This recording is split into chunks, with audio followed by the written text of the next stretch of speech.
একদিন স্বর্গের অপ্সরা নাচ করছিল, কিন্তু স্বর্গের অপ্সরা নাচ কারোর ভালো লাগলো না। তাই তাকে হঠাৎ থামিয়ে দেওয়া হলো আর বলা হলো তোমাকে মর্তলোকে পাঠিয়ে দেওয়া হবে, তোমার নাচ একদম ভালো হচ্ছে না। সেই অপ্সরা মর্তলোকে আসার পর তো পুরোই অবাক, সবকিছু দেখে তার যেন অদ্ভুত লাগে। সে হঠাৎ দেখে একটা মেয়েকে গোল গোল কি একটা খাচ্ছে। অপ্সরা অবাক হয়ে তাকে জিজ্ঞাসা করে, হে সখী, তুমি এটা কি খাচ্ছ?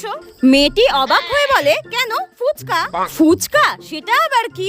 মেয়েটি অবাক হয়ে বলে, পাগল নাকি, আজকালকার দিনে ফুচকা খেতে জানে না, এরকম পাগল আছে নাকি? মেয়েটি অপ্সরাকে তো খুবই ঝাড়লো আর বলল, ফুচকা খাওয়ার সময় যত সব ডিস্টার্ব করতে চলে আসে, জানতো জান, বলে এইভাবে তাড়িয়ে দিল অপ্সরাকে। আর অপ্সরাও কিছু না বুঝতে পেরে চলে যায়। অপ্সরা মর্তে ঘোরাঘুরি করতে করতে হঠাৎ দেখে কিছু লোক নাক দিয়ে মুখ দিয়ে ধোঁয়া বের করছে, আর সেটা দেখে তো অপ্সরা একদমই অবাক। তারপর কিছু লোক তাকে জিজ্ঞাসা করে সে কে, আর সে বলে, আমি তো স্বর্গের অপ্সরা। এই কথাটা শুনে তো ওখানকার লোকেরা অপ্সরাকে পচা ডিম, পচা টমেটো ছুঁড়ে মারতে থাকে, আর অপ্সরা ব্যথা পেয়ে কান্নাকাটি